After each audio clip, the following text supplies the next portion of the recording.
사랑으로 드러나는 순종이라는 제목으로 말씀을 전하도록 하겠습니다.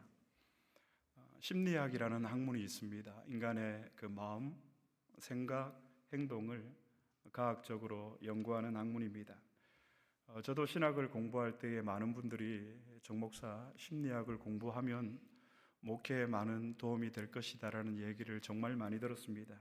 그래서 아내가 대학원 공부를 할 때에 부산에서 서울까지 차를 운전해서 가서 수업을 청강한 적이 있습니다.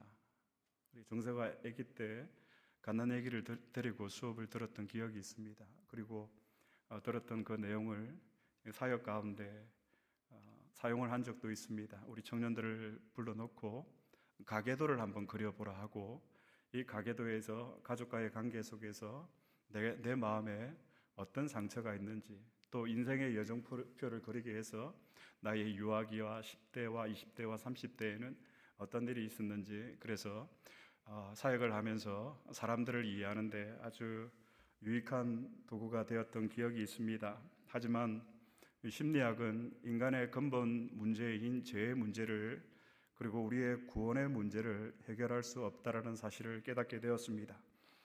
미국의 기독교 상담가이자 신학자인 데이비드 파울리스는 이렇게 말을 했습니다. 오늘날 심리학은 마치 하나님을 대신하는 새로운 계시처럼 작동하고 있다. 그러나 어떤 심리 이론도 인간의 죄를 해결하거나 마음을 새롭게 할 수는 없다. 오늘날 교회들이 성경의 건의보다 그런 학문의 영향을 더 많이 받고 있는 것 같습니다. 사람들은 인간의 문제를 하나님의 부재로 더 이상 생각하지 않습니다.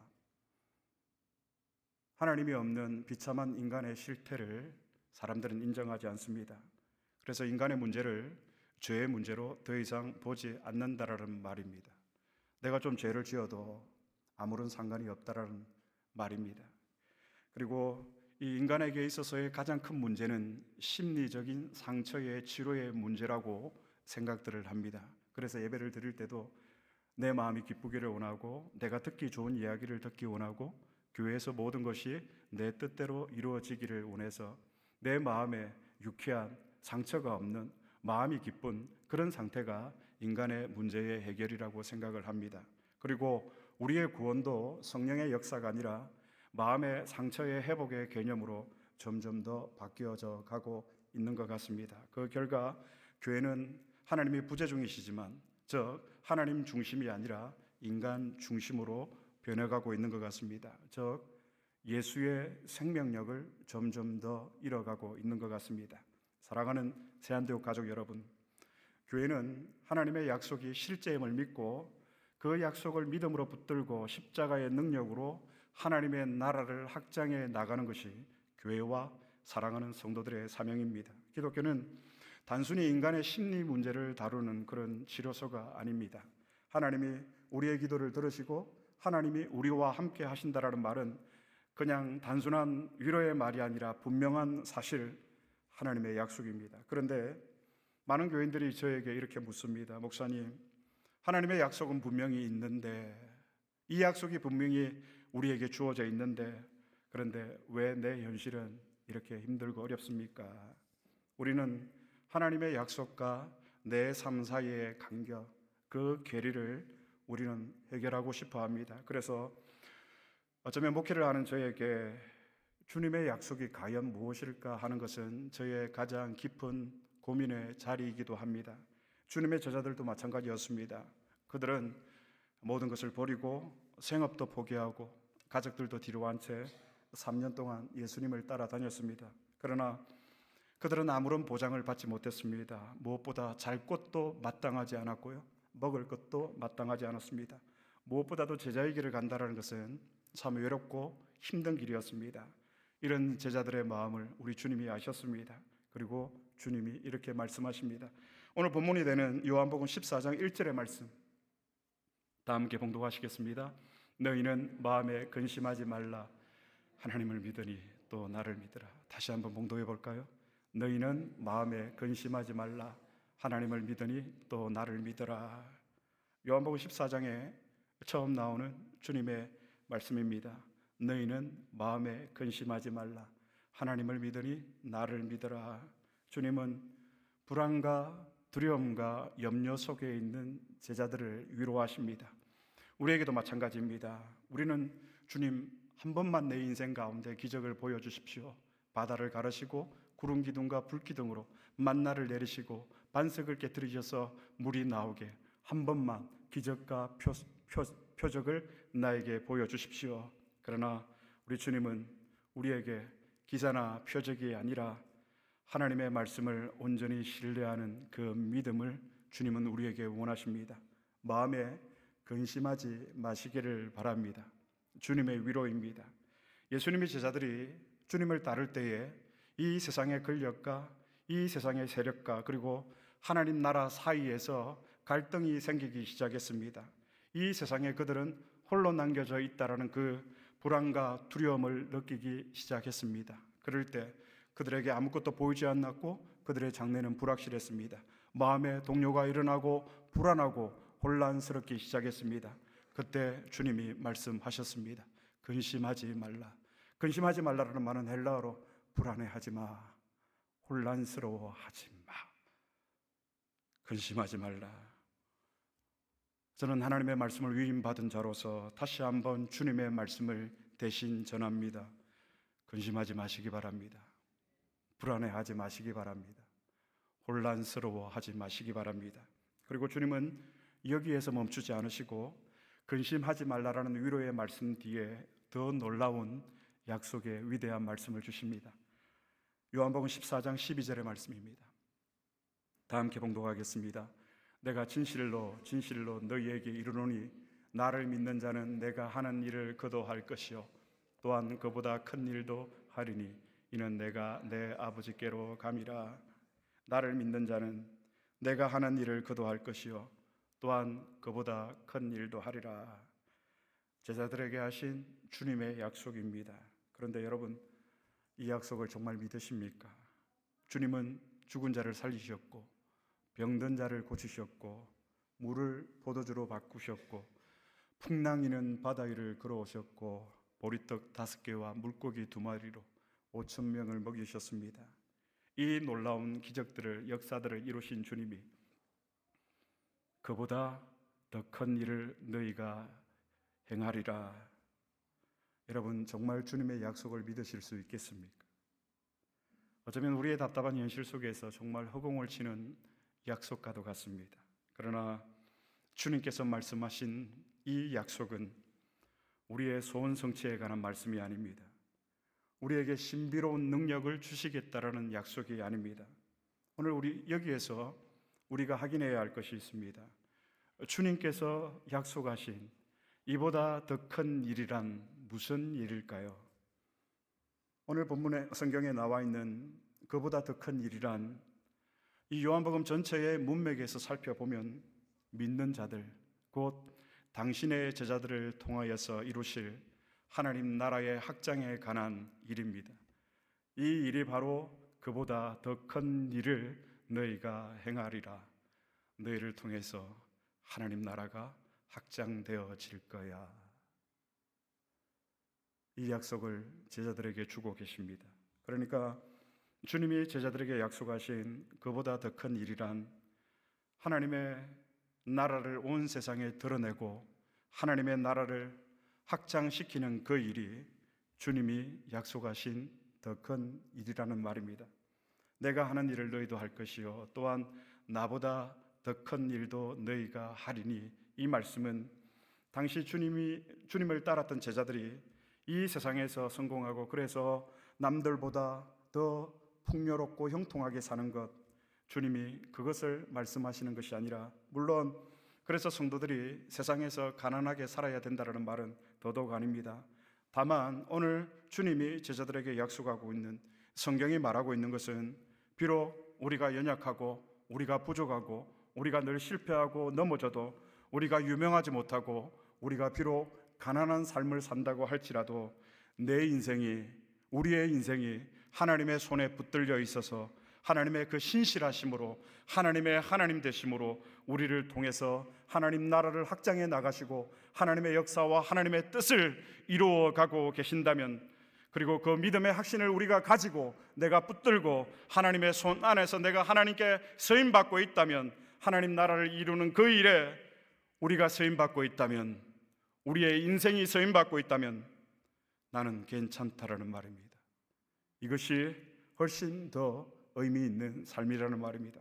그래서 우리는 주님의 약속을 믿으면서 오늘도 우리 가운데 간절히 바라는 것은, 주님, 저희를 통해서 하나님 나라가 확장되기를 간절히 기대하고 원합니다. 나를, 우리 교회를 하나님 나라의 확장을 위한 도구로 사용하여 주옵소서. 그렇게 간절히 소망하는 것은 너희가 나보다 더 큰 일을 하리라, 주님의 약속이 우리에게 주어져 있기 때문입니다. 그래서 이보다 더 큰 일은 여러분, 하나님 나라가 확장되는 것이고 그 일을 오늘 교회와 성도를 통해서 이루시겠다라는 것이 우리 주님의 약속입니다. 주님께서 하신 두 번째 약속의 말씀입니다.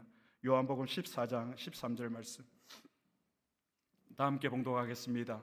너희가 내 이름으로 무엇을 구하든지 내가 행하리니 이는 아버지로 하여금 아들로 말미암아 영광을 받으시게 하려 함이라. 너희가 내 이름으로 무엇을 구하든지 내가 행하리니. 여러분, 우리가 주님의 이름으로 기도하면 주님이 다 주시겠다라는 약속입니다. 그러니까 이 말씀도 제가 앞에서 설명드린 것처럼 하나님 나라의 문맥적 상황에서 이 말씀이 이해가 되어야 합니다. 무엇을 구하든지 너희가 내 이름으로 구하면 내가 다 시행하리라. 이 말씀은 우리가 이 세상에서 마치 알라딘 램프를 가진 것처럼 문제 해결을 받는 비결에 대해서 주님이 약속하고 계시는 것이 아닙니다.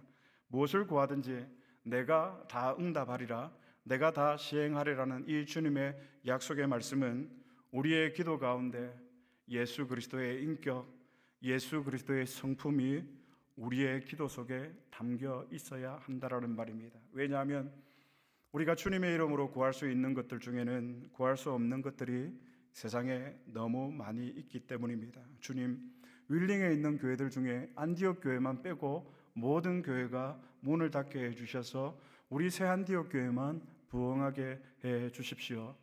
이런 기도를 그리스도의 인격과 그리스도의 성품으로 해야 하는 그 기도 속에는 담을 수 없다라는 말입니다. 너희가 내 이름으로 기도할 때 내가 모든 것을 응답하겠다라는 말은 우리의 기도 가운데 예수 그리스도의 그 성품, 예수 그리스도의 그 십자가의 고백이 담겨 있어야 한다라는 말입니다. 이런 기도를 우리가 할 수 없는 이유는 예수님의 이름으로 하는 기도에는 예수 그리스도의 인격과 또한 예수 그리스도께서 우리를 위해서 행하신 그 일에 대한 간절한 신뢰와 고백이 우리의 기도 안에 담겨 있기 때문입니다. 여기서 저는 한 걸음 더 나아가서 여러분께 묻고 싶습니다. 진정으로 우리가 회심하였는가입니다. born again 하였는가입니다. 내가 예수로 죽고 예수의 생명으로 새롭게 태어났는가를 묻고 있습니다. 우리가 진정으로 거듭난, 진정으로 회심한 그리스도인이라면 우리에게 정말로 중요한 것은 우리의 문제가 해결이 되고 내가 형통하고 그래서 내가 안락한 삶을 사는 것보다 더 나에게 중요하고 가치 있는 것은 주님께 나의 인생을 맡기고 주님의 손에 내가 붙들려서 주님의 뜻을 이루며 살아가는 것이 더 가치가 있다라는 말입니다. 그런데 여러분, 우리는 은혜를 받았다고 말을 하면서 내가 은혜 받고 변했다고 말을 하지만 궁극적으로는 여전히 내 삶의 주인이 여전히 내가 되어서 그 결과 예수의 참된 생명의 가치를 우리가 잃어버리고 하나님 나라를 드러내지 못하고 있는 것은 아닌지, 주님의 약속이 저와 여러분을 통해서 이루어지는 것이 아니라 스탑되어 있는 것은 아닌지, 최근에 무신론자인 필 주커먼이라는 사회학자가 종교 없는 삶이란 책을 출간을 했습니다.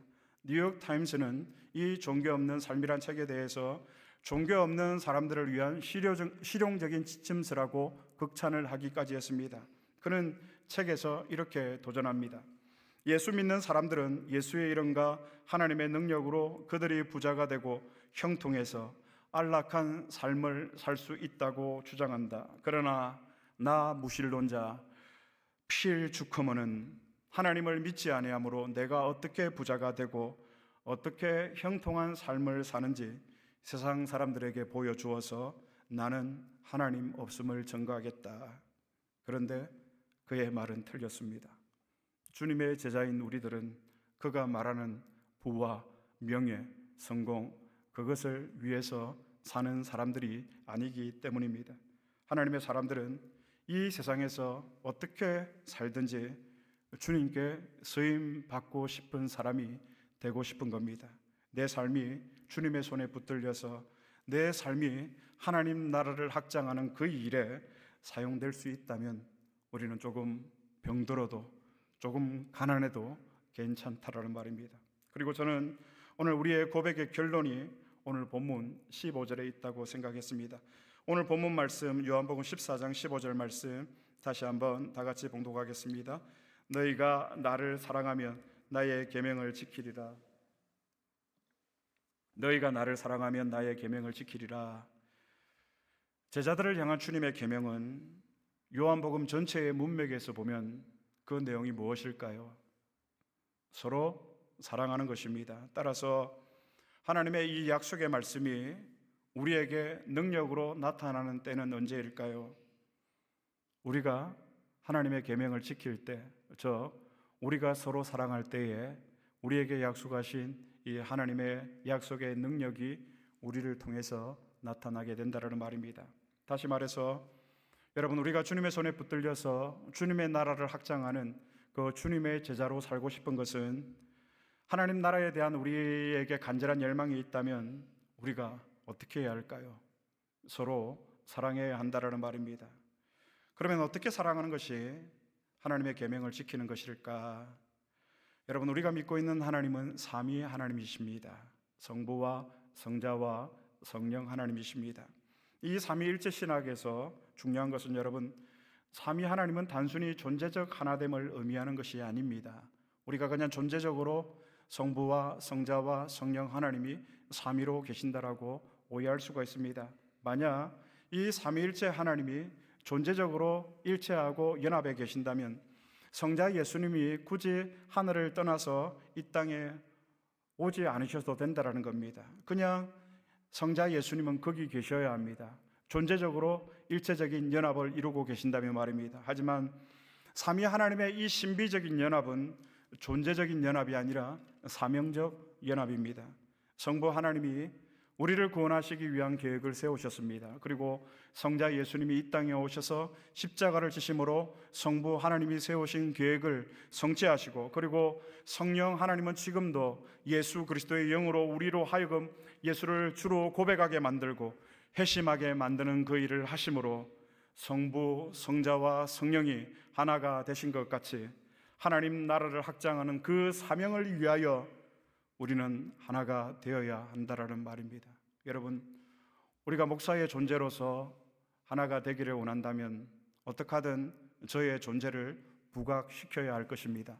그리고 저의 존재를 부각시키기 위해서 저는 여러분을 도구로 사용할 수도 있습니다. 그러나 여러분, 우리가 하나 되는 것은 우리의 존재의 이 연합 일체가 아니라 사명적 일체, 하나님께서 우리에게 주신 하나님 나라의 확장에 대한 이 사명으로 우리는 하나가 될 수 있습니다. 저는 부부의 관계도 마찬가지라고 생각을 합니다.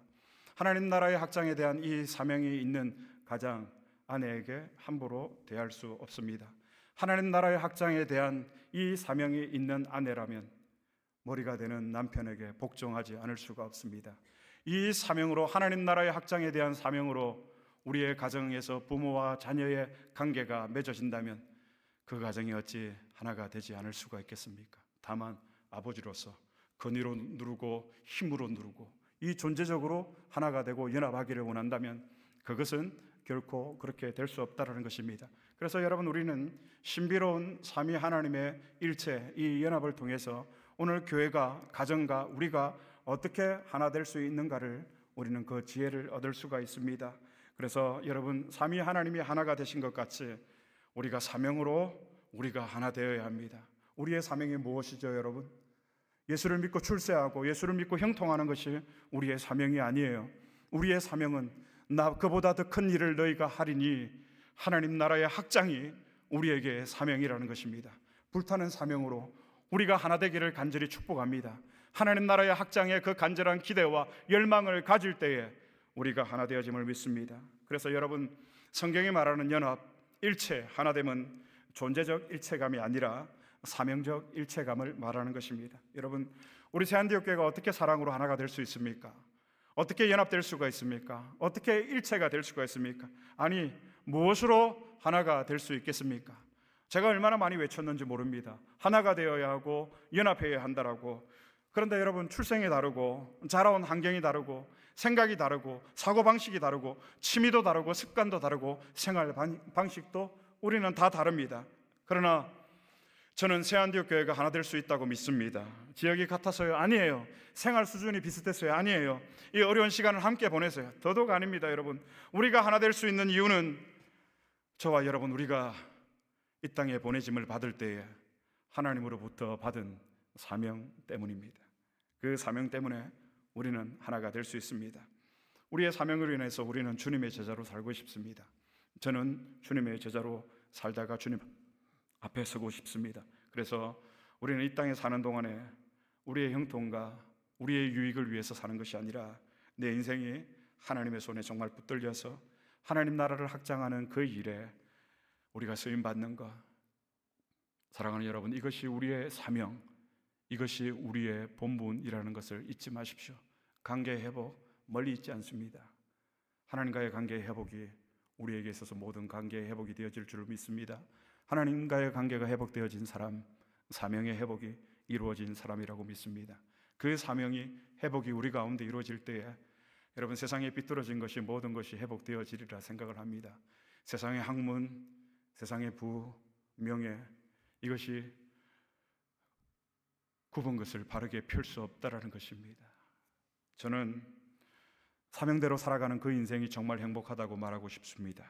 그리고 그것이 우리가 추구해야 될 삶이라고 저는 더욱더 힘주어 말하고 싶습니다. 말씀을 맺겠습니다. 저는 오늘 우리 주님께서 약속하셨던 이 약속의 실체를 통해서 우리가 진정으로 위로받아야 한다는 것이 있다면 편안하고 안락한 삶이 아니라 우리가 바라는 것은 주님께 붙잡힌 삶입니다.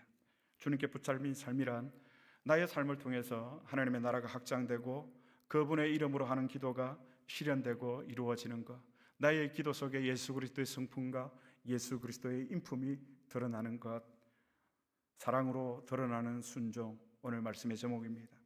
사랑하면 순종합니다. 사랑하면 섬깁니다. 사랑하면 기꺼이 희생하기를 즐거이 합니다.